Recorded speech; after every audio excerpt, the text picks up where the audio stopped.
My destiny, the fate of the galaxy, lies before me. Nothing can stop what is to come. It's been great interacting with all the amazing fans of Star Wars, people who love Star Wars just as much as me. The future is not a river to carry us. It is the ocean in which we drown if we are not prepared. So The Old Republic is a massively multiplayer online game, so it's a big shared experience. You can play alongside your friends. You guys who equally love our game, want to yell at us about our game, it doesn't matter. We love you guys equally for your passion. So thank all of you for coming, and I appreciate that very much. That's my favorite end.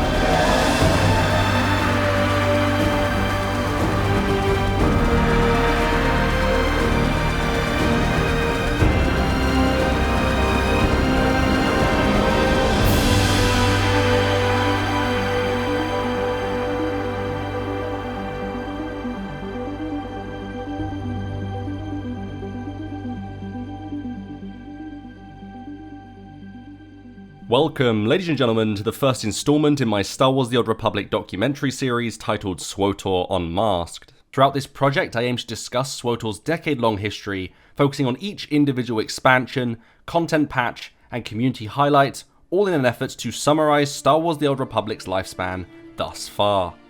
I further aim to discuss the community's response to the contents as well as apply my own understanding to the various topics in an effort to hopefully clarify some of the more complex moments in SWTOR's history. For those of you who don't know me, I'm Loronline, a former community influencer and long-time content creator for the Star Wars The Old Republic MMO. I've been making videos on and off for the last decade, focusing specifically on top 10 style content and more recently documentary style projects. But over the years, I have also dipped my toes in machinimas, playthroughs, and collaborative projects as you would expect from a content creator.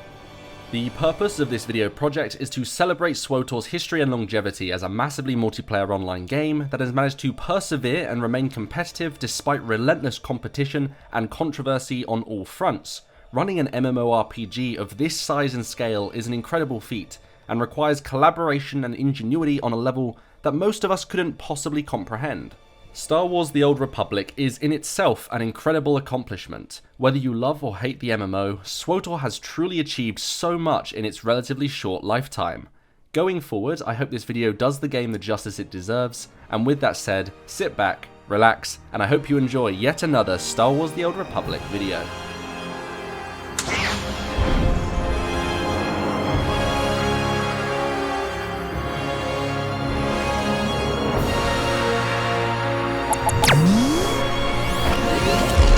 After 1,000 years, Korriban is ours again. It all started with 3 medical school graduates together united to form the first Bioware triumvirate. Ray Muzica, Greg Zeschuk, and Augustine Yip initially founded Bioware in February of 1995, having met at the University of Alberta's Facility of Medicine a few years prior. The 3 founders of Bioware had relatively little background in game design or business management. Their primary drive and motivation was their passion to create and their love of software.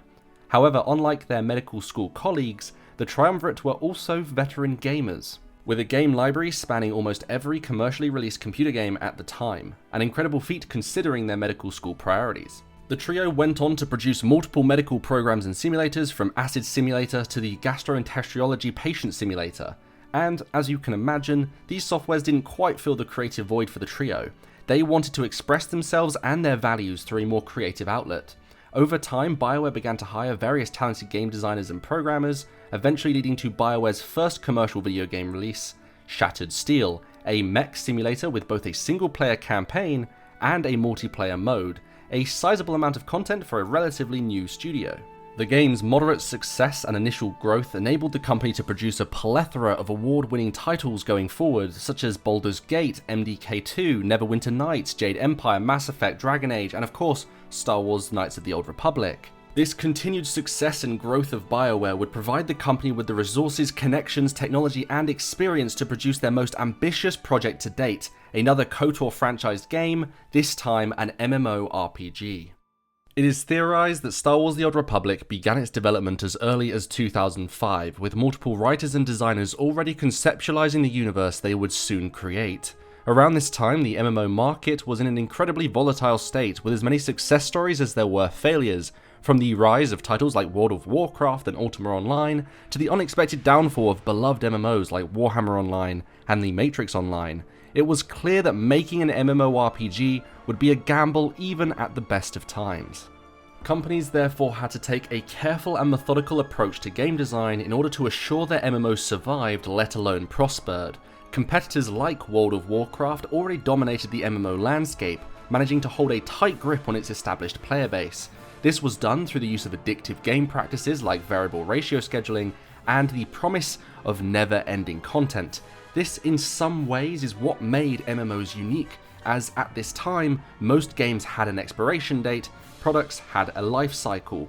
MMOs like World of Warcraft opened up the community's eyes to the concept of a game that lasted as long as players were willing to play it. Fortunately for BioWare, the MMO Star Wars Galaxies had already tested the waters and proved that, in theory, a Star Wars MMO could indeed be successful, and that there was well and truly enough interest in the Star Wars IP to justify an investment and commitment on par with that of SWTOR's competitors, such as the aforementioned World of Warcraft. BioWare itself already had access to the Star Wars intellectual property through 2003's Knights of the Old Republic, the BAFTA award-winning and critically acclaimed RPG series considered by most to be 2003's Game of the Year.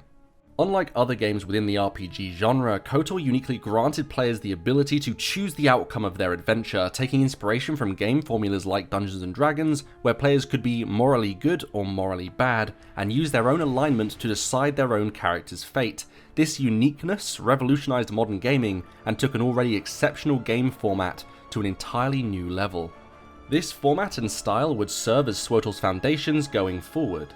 However, a Star Wars MMO already existed. The aforementioned Star Wars Galaxies was a sandbox MMO and had tens of thousands of players already invested in its ever-expanding and immersive universe. With the industry as volatile and expansive as it was, Galaxies would need to be shut down in order to make way for BioWare's more ambitious title, and just like that, Galaxies was indeed shut down. Players were upset to say the least. Debates emerged on forums, some condemning SWTOR and some welcoming the new release, resulting in an abundance of heated arguments both between Galaxies fans and KOTOR fans. The outcome was ultimately rather one-sided. Despite various petitions and passionate forum posts, the Old Republic emerged victorious. Remnants of Galaxies does still remain in the form of private servers and emulators, but it was clear that on a commercial level, SWTOR was to be the new Star Wars MMO for the masses.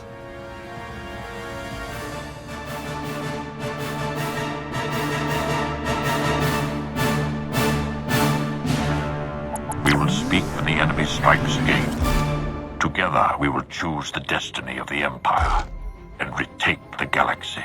The date was June 1st, 2009. During the E3 Expo, gamers witnessed the first official Star Wars The Old Republic cinematic trailer titled Deceived. The trailer by Blur Studios was unlike anything the gaming community had ever seen. AAA cinematic content on this scale was almost unheard of across the gaming industry, let alone the MMO industry. To players' astonishment, EA would further commission Blur Studios to release 2 more cinematic trailers of the same quality prior to SWTOR's launch. The cinematics, Return and Hope, were both praised equally for their exceptional quality and delivery, again winning various awards for best game trailers. The hype for BioWare's new MMO was at an all-time peak. SWTOR had 3 cinematic trailers, a passionate fanbase, and a community of gamers on the edge of their seats, wondering if SWTOR would be the dreaded World of Warcraft killer it was hyped up to be. SWTOR would indeed be the next large-scale MMO to lay claim to its own portion of the MMO market, but it would never be responsible for WoW's downfall. That would be World of Warcraft's fault. SWTOR managed to breach media outlets, with talks of gameplay being similar to World of Warcraft, but with its own RPG twist inspired by the original KOTOR games. Around this time, key figures began to emerge, those who would helm SWTOR's production. James Olen was found to be the game's director, a notorious AAA developer with roots dating back to the company's origins with BioWare's first game, Shattered Steel. Olen was also the lead designer on the original KOTOR games and BioWare's own Baldur's Gate, making him the perfect candidate for game director. Mark Grisky was further uncovered to be the game's composer, a beloved musician with roots dating back to the original LucasArts games, including Star Wars Jedi Starfighter and Star Wars The Force Unleashed. Even Galaxy's own producer, Dallas Dickinson, would join the development team as producer and director of production. It became apparent that SWTOR's development team would be composed of developers, artists, and crews from across Star Wars' legacy, not just within the MMO sphere, but across the gaming industry in its entirety. As press coverage for the MMO became more prevalent, promotional material for SWTOR itself began to surface. These materials took many forms, whether it be concept art of the various starter planets, posters of key characters, or even novelty collector's items such as the official SWTOR LEGO sets. All these materials enabled players to now visualize the universe they would soon be immersed in. This media engagement kept communal interest for the game, and further served to motivate the now established SWTOR community across all forms of media, until finally a live multiplayer demo was revealed. At E3 2010, 1 year following the announcement, gameplay depicting the first Flashpoint, now known to be the Esslus, was unveiled. The SWTOR community for the very first time could bear witness to official early gameplay footage, and in extension, finally understand how SWTOR would operate as an independent MMO. The initial response following 2010's E3 was mixed, but mostly positive, especially considering that the game was in a pre-alpha state. Following this early Flashpoint demo was a series of videos titled Class Specialization videos. Said videos served as a breakdown introduction to all the different classes and skill trees players would expect to see at SWTOR's launch. This included a video for the Jedi Knight, Sith Warrior, Jedi Consular, Sith Inquisitor, Trooper, Bounty Hunter, Smuggler, and even Agent, classes that were designed to represent the traditional Star Wars archetypes as seen in the Star Wars feature films. The Specialization series of videos captivated the minds of Star Wars fans and brought a new audience of Star Wars enthusiasts to the gaming scene. Going forward, a diverse fanbase of all origins were united under this initial hype of what was now forecasted to be a titanic MMORPG. In terms of an MMO's release, this level of promotion was rare for even video games, let alone MMOs, with Electronic Arts going as far as to construct flash mobs in places such as New York's Times Square to further intensify on this promotional hype. For fans of the intricate Old Republic lore, as featured throughout the KOTOR series, 4 full-blown novels were published by known publisher Del Rey Books. This included the titles Revan, Deceived, Fatal Alliance, and Annihilation, alongside the publication of 3 short stories, Smuggler's Vanguard, The Third Lesson, and The Last Battle of Colonel Jace Malcolm. Accompanying SWTOR's launch and beyond, these materials together would make up the official SWTOR novel series and would feature renowned authors such as Sean Williams, known for his book The New Jedi Order, and Drew Karpyshyn, who is known for his writing of the Darth Bane books. BioWare's use of multimedia cross-promotion alongside a hard push for online advertisement made it very difficult to avoid seeing SWTOR across its various media outlets at the time. Even on a practical level, SWTOR was starting to seem revolutionary, with the developers announcing the use of an award-winning software to further the game's development, this specific program being the game's engine, which was starting to earn international praise among the tech community. Star Wars The Old Republic was designed on the critically acclaimed game engine, the Hero Engine, created by SWTOR, which was initially created for the unfinished game Hero's Journey. But after winning multiple awards at trade shows, it was famously licensed off for the development of other famed MMORPGs, including the now known Elder Scrolls Online, and of course, Star Wars The Old Republic. Gordon Walton, the co-studio general manager at BioWare, confirmed this in his interview with VentureBeat and again with IGN, going on to explain that SWTOR licensed the unfinished Hero Engine and accompanying Hero Cloud from SWTOR as early as 2008. David Waltley, the CEO of SWTOR, was excited by the deal, and in a similar style to the fanbase, couldn't wait to see how SWTOR would perform on the new Hero Engine. Due to the unfinished nature of the engine, however, engineers and technicians at BioWare's Austin, Texas would need to work to finish their own adapted version of the Hero Engine. Due to time constraints and technological limitations at the time, BioWare would be producing the game for a 32-bit client, unlike its competitors Elder Scrolls Online, who would later go on to utilize a 64-bit client of the same engine. For Star Wars The Old Republic, this would later cause technical complications, but in the meantime would at least provide a platform for SWTOR's development. Star Wars The Old Republic was originally pitched as a larger scale sandbox RPG comparable to Star Wars Galaxies, but as time went on it became increasingly more clear that SWTOR was less unique generally, and more comparable to World of Warcraft than it was to KOTOR or Galaxies. The main contributor to this realization was a subsystem referred to as instancing. Players found out through various alphas and demo tests that the game was not as open world as originally advertised, with most planets and zones being restricted by a loading screen. All planets within the MMO were instanced, and players could not simply fly from one to the other, and furthermore all space combat, and physical space travel for that matter, was on rails, therefore missing the advertised free roam element that some believed was promised. This universe that players had pictured in their head was not as open world as once believed. The lack of a free roam style space travel system led to some backlash and bad press at the time, with forum posters going out of their way to pick holes in both the space combat system and the developer's own marketing of the game. The main argument being that some of the open world promotional materials did in fact suggest that the player could explore more freely than the gameplay otherwise suggested. This to some might be considered a small oversell, but to others, this lack of sandbox-style gameplay was simply a deal-breaker. With tension rising on all fronts and the release date creeping closer and closer, BioWare was under a lot of pressure to release SWTOR on time. Before long, players were able to pre-order the game, cementing its release as a product. The limited edition of said product even included an exclusive statue of the game's prime antagonist Darth Malgus, alongside an assortment of other goodies from books to soundtracks and other such promotional material. The physical statue itself further reinforced that BioWare was indeed taking the game's release seriously, and on the 20th of December 2011, SWTOR finally released.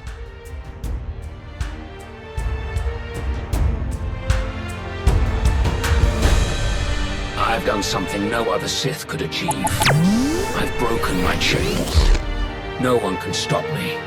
Not the Republic, not the Empire, not you. On Star Wars The Old Republic's launch day, millions of players pre-ordered and purchased the game in anticipation, only to be blown away by the results. SWTOR peaked at 350,000 concurrent users on launch day, having sold over 2 million units prior to the game's release.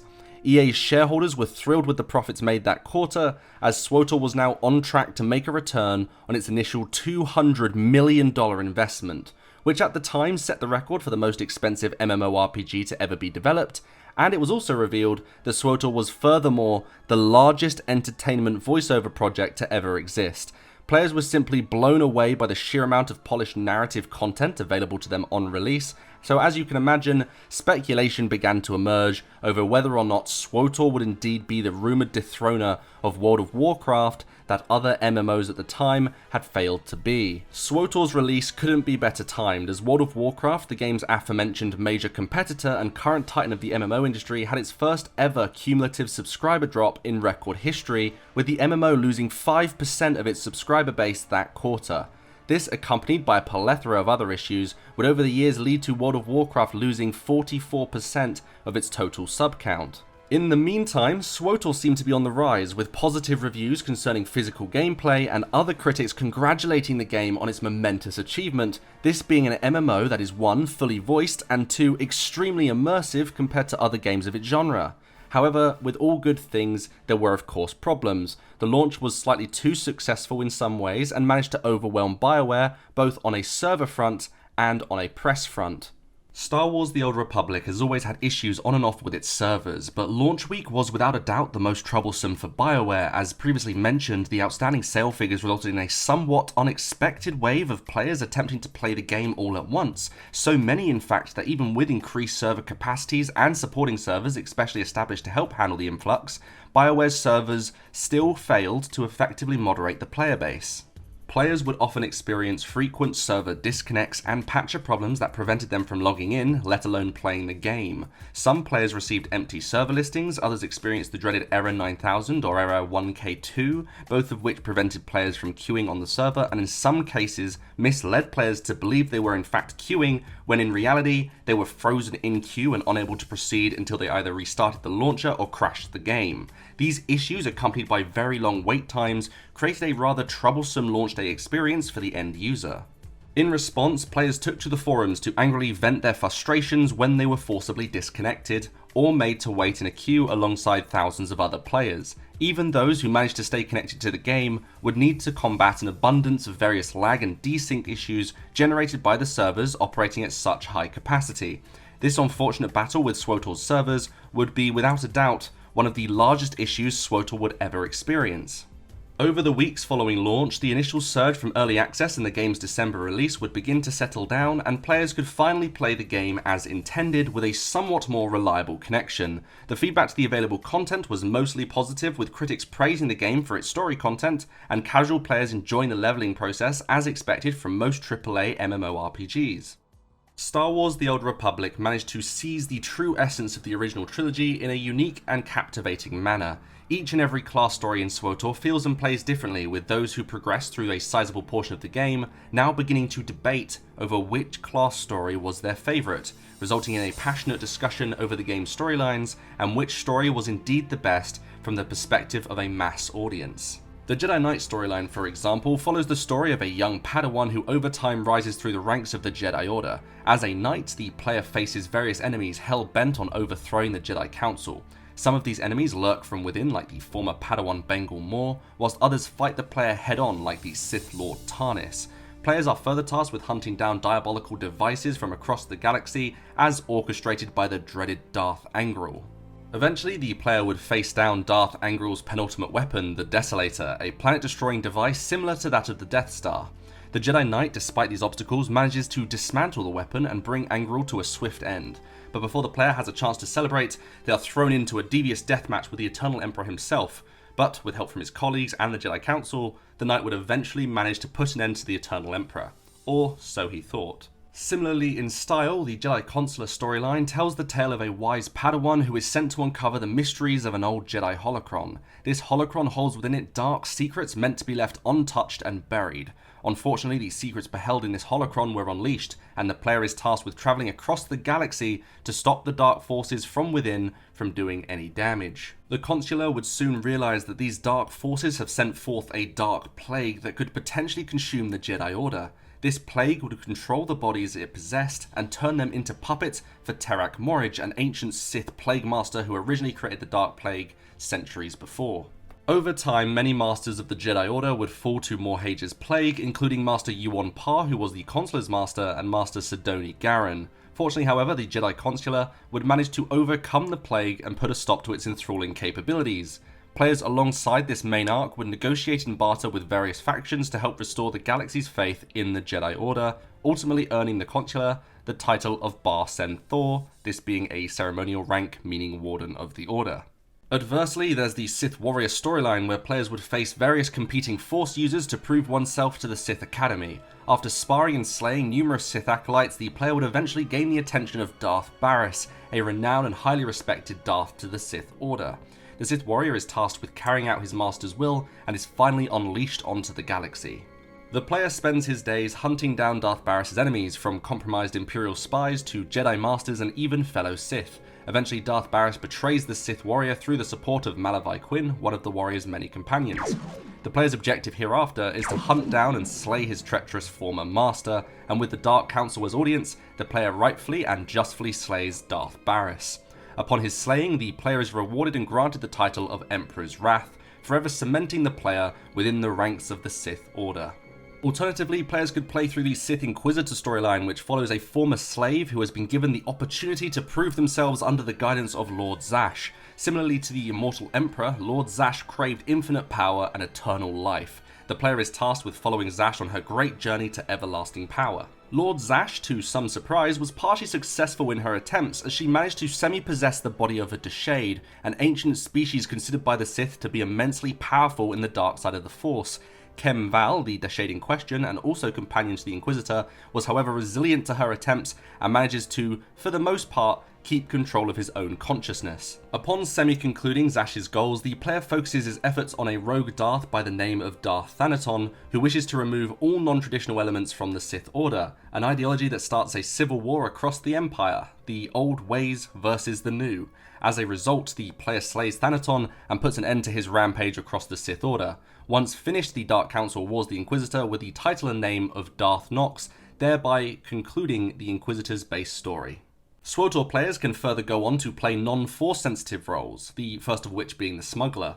The smuggler storyline follows a smuggler who travels the galaxy delivering weapons and various cargo to brokers and traders. The player meets up with Skavak and Corso to drop off some weapons as part of a trade deal, but to the player's surprise, Skavak makes off with the ship and attempts to flee the system. The player is tasked with chasing down Skavak and getting their own ship back. On their journeys, the player would encounter numerous companies, syndicates and factions until eventually stumbling across rumours of a legendary treasure from Risha Drayan. This rumoured treasure was that of a notorious crime lord and held within it unfathomable riches. The treasure itself was called the Treasure of Nox Drayan, this being, to no surprise, Risha's father's treasure.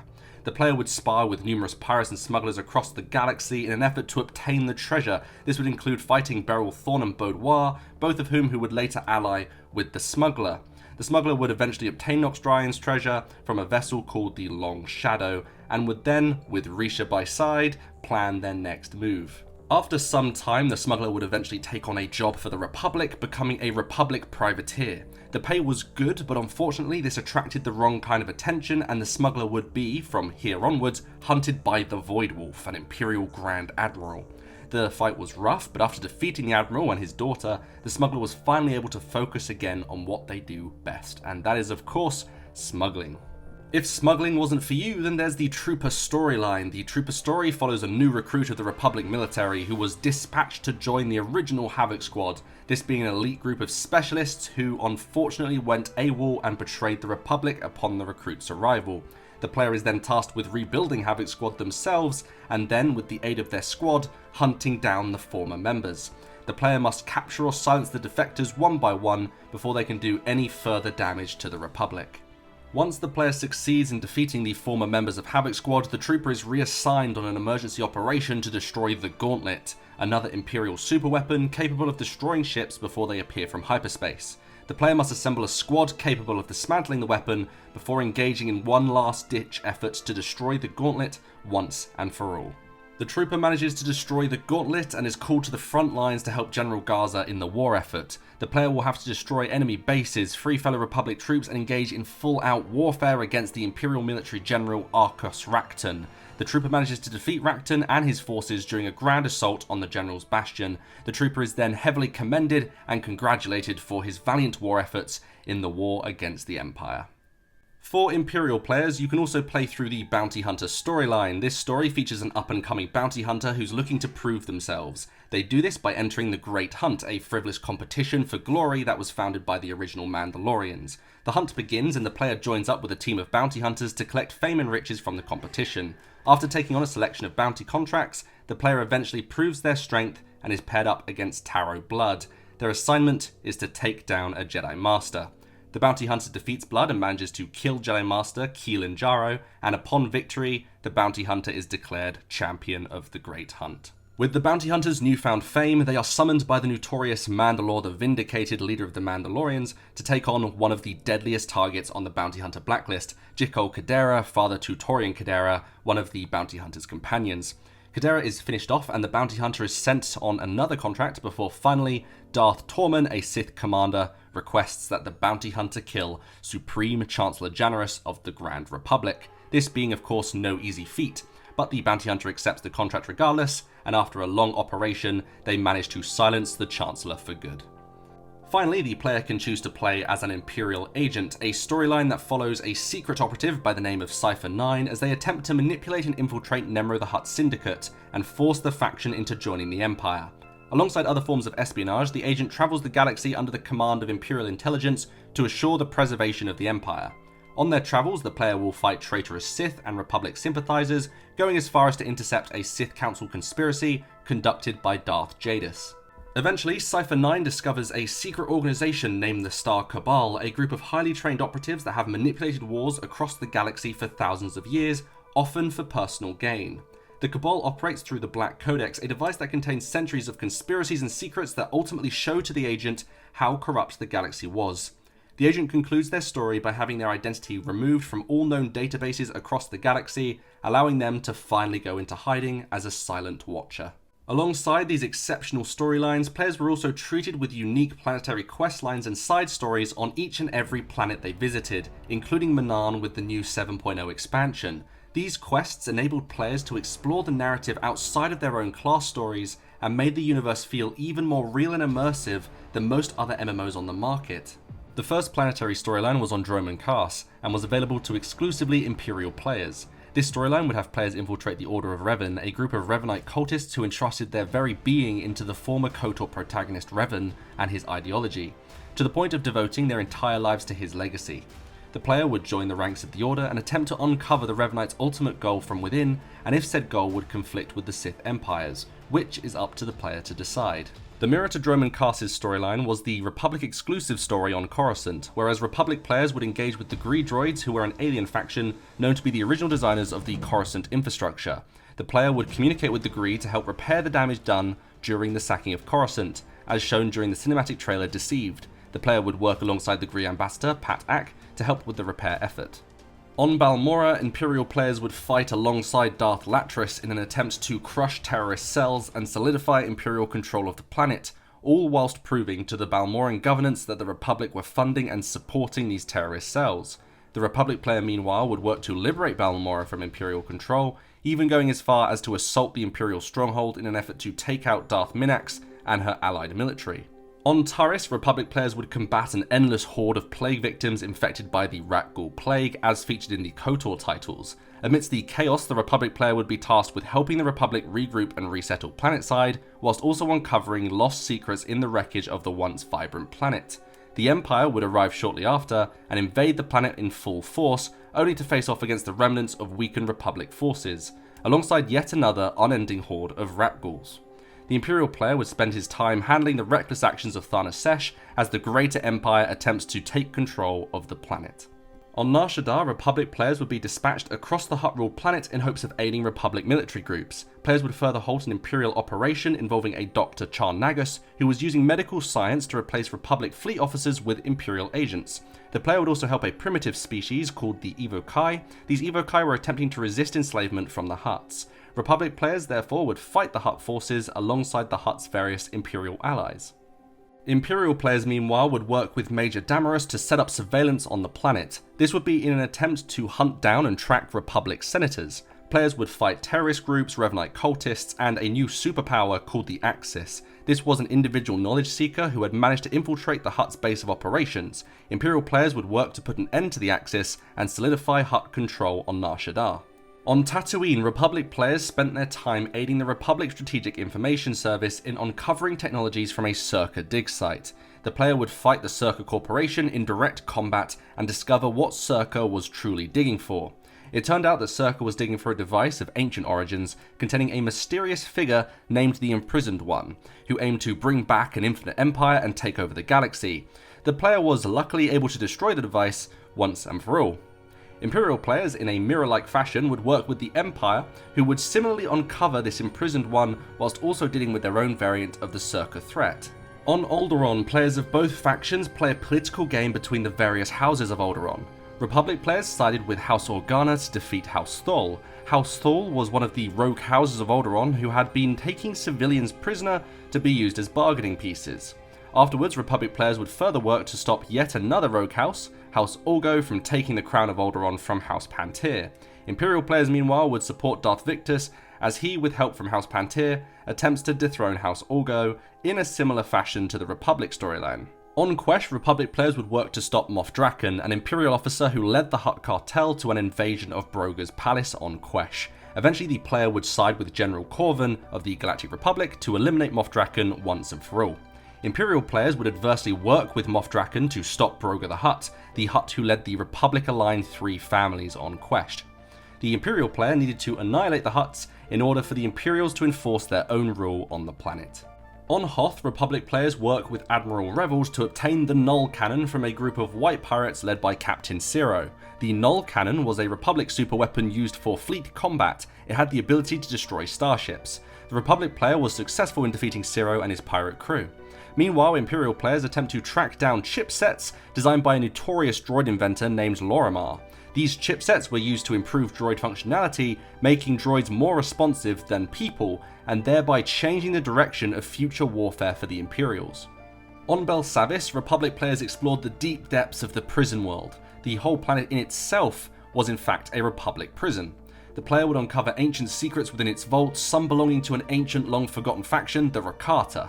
The player is further tasked with uncovering the World Razor, this being an entity that dwelled in the core of the prison world, and this entity supposedly devoured worlds and stars prior to the formation of the Republic centuries ago, all while Imperial players would clean up the mess of the Imperial assault team, who set free a warrior hive society called the Eshkar. Following from this arc, Imperial players would discover the Dread Masters were captured and held on Belsavis. The Dread Masters were the Emperor's chosen and would need to be freed by the player. The player is successful in helping the Dread Masters escape captivity, paving the way for future storylines. On Voss, Republic players would attempt to complete the Mystic Trials, a mysterious gauntlet of tests for the tribal mystics of Voss. No outsider had ever attempted these trials before. But fortunately, upon completing the trials, the player is tasked with unifying the native Voss and Gormak societies before asking the newly unified species to aid in the war effort. The native Voss and Gormak do eventually put aside their differences, but do not aid in the war effort. Meanwhile, Imperial players would fight a Servant of Darkness deep within the dark heart of the planet Voss. This servant would turn out to be Sel Makor, a mysterious darkside entity that started the conflict between the Gormak and native Voss in the first place. Upon its conclusion, the Voss halted the discussions with the Republic, giving the Empire time to solidify their foothold on the planet. On Corellia, Republic players work with the various generals and councillors, like Councillor Belos, to snuff out Imperial strongholds. The player would even combat Dark Council members on their travels, including Darth Acheron and Darth Hadra, concluding with a final confrontation between the player and Darth Decimus. The player ultimately ends the war on Corellia and prepares the planet for reconstruction. For Imperial players work alongside General Heska to push an offensive on the Republic. The player is tasked with overpowering the Green Jedi on the planet, led by a Master Arafan Ramos, and upon Ramos's defeat, the Empire assumes control of Corellia and awards the player with the Medal of Imperial Glory. Finally, on Ilum, both the Republic and Empire would work with their respective factions to bring down Darth Malgus's new Empire. Darth Malgus now proclaims himself the new Emperor after the Emperor's defeat on Droman Khas by the Jedi Knight. As a result, Republic players would work with Supreme Commander Rands to track down Malgus's forces and defeat Malgus once and for all. Meanwhile, Imperial players would work with Grand Moff Regus after Malgus's grand betrayal and rejection of the Empire, all in an attempt to stop Malgus before he splits the already weakened Empire in two. With all these different planetary stories and class stories, players had so much content to explore within the base game. Alongside this expansive content, players would also have hundreds of side quests and heroic quests to choose from that would further expand the player's theoretical content pool. Furthermore, each planet mentioned further featured a bonus series that would follow on from the Planetary series, overall amassing 104 hours of uninterrupted story content for the player, and that's not including actual gameplay. A lot of this aforementioned content allowed players to choose from multiple dialogue options, and players could, via these options, hand-pick responses that would bend and shape the outcome of these different class and planetary storylines, resulting in an even further few hundred hours of content for those more devoted few who wanted to explore all the various dialogue options. Players therefore could easily sink thousands of hours into the game before even reaching the bulk of the game's multiplayer content. Alongside physical quests, players further have an abundance of other contents to engage with outside of their own story and planetary questing. For example, players could amass various companions from each planet they visited across all the classes. Most of these companions, at least at launch, would be class exclusive, whilst later down the line, other companions could be obtained from various questlines and the newer cartel market system, which we will touch on later. These companions would remain with the player as they travelled across the galaxy questing and would even contribute to various dialogue options within the game. Star Wars: The Old Republic is famous for its immersive narrative content that is deeply enhanced by the companion system as first implemented in the original KOTOR titles. These companions offer their own perspective on story elements and would even react differently depending on what the player decides to do in various situations. For example, the Jedi Knight companion T7 likes when the player supports the Republic and will therefore have greater affections towards the player if the player keeps going out of their way to help their Republic allies. Alternatively, if the player chooses to follow instead, say, dark side options or anti-Republic dialogue options, T7 will then begin disliking the player, thereby lowering his affections towards them. The companion affection system, which would later be replaced by the influence system, affects the companion's level and throughput. By this I mean the probability that a companion will be successful at completing various crew tasks. Furthermore, as a companion's rank increases, said companion will do more effective damage, have better resistance, or have improved healing capabilities, depending on that respective companion's influence level and skill set. There are numerous ways of improving companion influence and your companion's overall rank. Players can, for one, give their companions gifts, or take companions on a side quest to improve their affections. Players can even use companion tokens to max out that specific companion's level. This, however, was not available until subsequent expansions. Star Wars: The Old Republic features dozens of interactive companions and would only receive more as patches were released. Uniquely, SWTOR allows players to romance certain companions, which enabled a level of connection with the MMO unheard of from most competitors at the time, and would serve as an extremely unique selling point to SWTOR. This companion system remained constant throughout the MMORPG and kept the player immersed, with so many different dialogue options and stories to further encourage one to connect with their character. One unique exception to this system, however, would be the Sith warrior companion and apprentice Jace Wilson, who, unlike conventional companions, responds differently depending on the player's alignment. This allowed players to train Jace to be either a light side or dark side practitioner, which would in turn alter her personality and further change her relationship with the player. Overall, the response to the companion system was incredibly positive alongside SWTOR's launch, with both critics and the player base mutually agreeing that the system gave SWTOR a unique edge when juxtaposed against other MMO companion systems. It seems as if SWTOR's content itself, bumpy launch aside, was for the most part well received, with only a few exceptions. One exception, however, would indeed make headlines. As with all things, there were some downsides to having such a diverse and elaborate companion system. As Star Wars: The Old Republic features such a large mass of content, it is possible to do a lot in the MMO. One of the more controversial concerns at launch was with the Sith warrior companion Vette. Whereas Vette, upon joining the Sith warrior, would wear a shock collar in keeping with her story, as she was at one point a slave to the Sith Empire, and now to the player.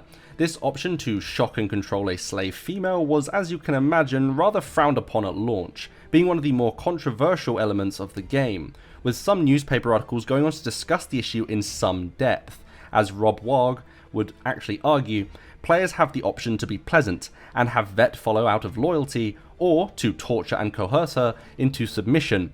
A script has been written specifically for players who choose to torture their quote-unquote slave. This is but one example of the bad press at the time, which led to more mainstream media outlets such as the Daily Mail and Huffington Post taking a rather strong disliking to the game. This negative press at the time launched a noticeable impact across mainstream media, but did not necessarily impact the sales figures. There were of course small factions who would boycott the Sith warrior storyline, but not much statistically came out of the controversy. With that said, SWTOR's companion system was indeed strong and effective, but as with all things, it did indeed have its problems. Following from the companion system, players could also utilize a side system tethered to companions, this system being the distinctive crew skill system as inspired from competing MMOs such as the profession system in World of Warcraft and the former crafting system in Star Wars Galaxies. Crew skills in SWTOR were split into three categories, one being gathering skills, two being mission skills, and the final being crafting skills. First up, gathering skills are hybrid skills that uniquely feature resource nodes around the map. These nodes can be collected by the player in exchange for skill-specific crafting resources. Players can also obtain these resources from companion-assigned missions that accompany each and every gathering skill. There are 4 major gathering skills in Star Wars: The Old Republic, Archaeology being one such skill. This skill is used to gather color crystals, power crystals, and artifact fragments, essentially all materials used in the creation of lightsaber crystals for artifice, with some applications in synthweaving. Archaeology allows the player to scan geodes and crystal formations around the map on various planets across the galaxy. Another such skill is bioanalysis. This skill can be used to gain biochemical compounds and biochemical samples, as used in the crafting of first aid and stim kits from the biochem crafting skill tree.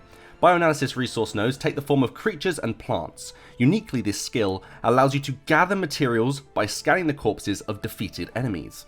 Thirdly, there's scavenging. This skill gathers scavenged compounds and scavenged metals that are used to craft item enhancements, armors, and weapons. Scavenged compounds are used in the crafting of cybertech, arms tech, and armor mech items, gathering via various scrap nodes that appear on planets around SWTOR. Uniquely, This skill allows you to gather materials from scanning the remains of defeated robot enemies. The final gathering skill is Slicing. This skill is used more for credit farming, but can also be used to find rare resources. Through missions, players can find lockboxes and cases, which contain miscellaneous items such as augmentation kits used in gearing. In rare instances, Slicing can be used to find secret pathways, alongside various instances, mostly appearing in flashpoints. Moving on to mission skills. These are standalone tertiary skills that are used solely for gathering. These are missions that the player can delegate to companions. Said missions are time-gated and make the companion inaccessible for a short time. If successfully completed by the companion, the player will receive material rewards. At launch, each companion specializes in a certain skill, and if utilized correctly, players could receive additional reward drops alongside each mission. There are again 4 main mission skills. The first notable crew skill would be Diplomacy. This skill gathers medical supplies used in biochem. Diplomacy also uniquely rewards dark side and or light side points depending on the mission. For example, in the mission A Cure for What Ails You, you send your companion to negotiate for the release of an important cure, and as a reward, the player gains both medical supplies and light side points. Adversely, on the mission Knows Too Much, you send your companion to convince the Hutts to execute a captured thief in an effort to keep him quiet, again gaining the player medical supplies but also gaining the player dark side points. The second mission skill would be Investigation. This skill gathers research compounds used in arms tech for making weapons. Investigation occasionally produces a schematic or recipe used for other professions. Investigation therefore supports other professions, in the sense that through investigation, players can unlock new missions that offer rarer materials than the base missions themselves. The last 2 mission skills are both treasure hunting and underworld trading. Treasure hunting is a skill that gathers gemstones used for crafting an artifice, and similarly to slicing, also offers missions that bring back valuable miscellaneous items such as companion gifts and high value junk. Also there's underworld trading. This is a skill that gathers luxury fabrics and underworld metals used for the creation of various gears and enhancements. Luxury fabric is used for synth weaving, whilst underworld metals are used for synth weaving, armor tech and an assortment of other crew skills. Finally, there are crafting skills. These are skills that enable the player to construct armor, weapons, implants, and other useful items and gear. This is done using materials gathered from the crew skills mentioned earlier. There are 6 different crafting skills. The first of which is Armor Mech. This is a crafting skill that would let the player manufacture medium and heavy armor through the use of scavenged compounds and scavenged metals from scavenging, as well as underworld metals from underworld trading. Secondly, there's Arms Tech, which allows players to create weapons such as assault cannons, blaster pistols, blaster rifles, and sniper rifles, as well as some miscellaneous weapons like vibroblades. Scavenged compounds and scavenged metals from scavenging are used for the bulk of these weapons, alongside research compounds from investigation. Thirdly, there's Artifice, which allows players to create a variety of items, including lightsaber upgrades and lightsaber crystals, by utilizing power crystals, color crystals, and artifact fragments from archaeology, alongside gemstones from treasure hunting. The fourth crafting skill is Biochem, a skill used in the crafting of medical supplies, stat buffs, and implants, with the aforementioned first aid kit being one of the most prevalent. Biochem requires biochemical samples and compounds from bioanalysis, alongside medical supplies from Diplomacy. The second to last skill, Cybertech, produces droid armor, earpieces, implants, grenades, armorings, mods, and ships components. The crafting skill serves as the more miscellaneous crafting skill, again requiring scavenged compounds and metals from scavenging, as well as underworld metals from underworld trading, for the bulk of its crafting. And finally, Synth Weaving is the crew skill used to make light armor for Force users. This crafting skill primarily requires power crystals from archaeology, alongside luxury fabrics from underworld trading. Players can also reverse engineer items they find throughout their playthrough of the contents. This universal ability is learned with all crafting skills. RE allows you to break down items into their component parts, which can then be reused to craft new items. All these aforementioned crew skills could further be leveled and improved, allowing the player to create stronger and more powerful items over time. These 14 different crew skills made for an incredibly thorough and effective crafting system. Players had a vast array of weapons, armors, and items to choose from, and a huge variety of skills to enhance their own gameplay experience. This system further encouraged a great deal of collaboration between players in the early days, as very few players had the time to max level and learn all of these different crew skills. It was therefore common practice to ask one another for various skill-exclusive items. The harmonious nature of SWTOR's crafting system really took to the player base and received surprisingly good feedback considering the simplicity of the system compared to competing MMOs at the time. Crafting, even today, encourages a great deal of collaboration and was definitely a highlight from SWTOR's launch. Crafting was only a small fraction of this endgame gearing experience, as players would need to acquire endgame level gear through group content in order to engage with the higher tier endgame of SWTOR. Initially, Star Wars The Old Republic did not feature a raid or group finder system, and therefore focused more on teams assembling through guilds and friendship groups. Standard configurations in most dungeon content, called flashpoints in SWTOR, would consist of 1 tank, 2 DPS, and 1 healer.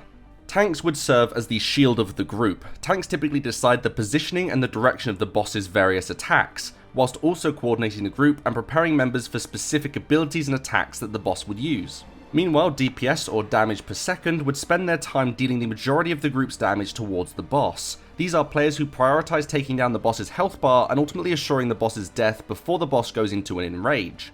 This is a phase where a boss would deal a massive amount of damage to the group, essentially guaranteeing defeat if not beaten in a hasteful manner. This time varies from boss to boss. Finally, Healer, as the name implies, focuses more on healing the group and keeping each raid member alive. Healers are also responsible for debuff trays and will prioritize cleansing the group of painful debuffs, if any appear. The act of cleansing is simply removing dots applied to a player during some boss fights in the game. In these groups, players would furthermore need to farm both flashpoints and operation style content to obtain various commendation tokens. This would be used to upgrade and unlock new gear. These tokens were used to purchase 3 types of gear at launch, this being Tyrannese with a 126 item rating, Calumny with a 136 item rating, and finally Rakata gear with a 140 IR. Both Tyrannese and Calumny gear could be obtained from hard mode 4-man group content called flashpoints, whilst the strongest gear, Rakata gear, was a tier 1.3 drop and would only be made available from operations exclusively. Flashpoints again were SWTOR's equivalent of dungeons, 4-man group content with a slow learning curve, requiring players to work as a team to overcome simple mechanics and ultimately progress their gear score in preparation for raid content. Flashpoints would be unlocked alongside leveling, with only the gear dropping hard mode variants being available at max level.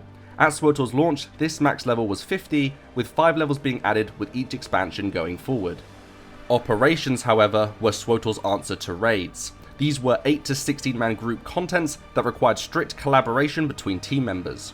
The standard arrangement of these roles for 8-man operations would be 2 tanks, 4 DPS, and 2 healers, and for 16-man operations, 2 tanks, 10 DPS, and 4 healers. At launch, 2 raids were made available, the Eternity Vault and Kraga's Palace. Both raids featured a plethora of early game mechanics, from tank swaps to DPS checks and AoEs. Max level players would need to work as a team to overcome the various challenges of SWTOR's new raid scene. Eventually, however, players managed to overcome these raids on both the story mode default and hard mode difficulties, soon to have said raids on farm for what came next, thus beginning officially the first year of Star Wars The Old Republic's patch content. Thank you all very much for watching part 1 of Star Wars The Old Republic Unmasked. If you liked the video, please click the like button below and consider subscribing to the channel. And if you have a few minutes to spare, you're more than welcome to leave a comment below. I would love to hear your thoughts on SWTOR, the current expansion, or even your thoughts on the video. I try incredibly hard to reply to as many comments as possible, and genuinely enjoy engaging with the SWTOR community, so please don't be afraid to pop me a comment. On a separate note, I have unlocked the channel join button that allows viewers to contribute to the channel directly. Channel members get some cool badges, exclusive content, and the ability to interact with channel pools, which is all pretty neat. With that said, thank you all very much for your time. I truly hope you enjoyed the video, and I'll see you all next time.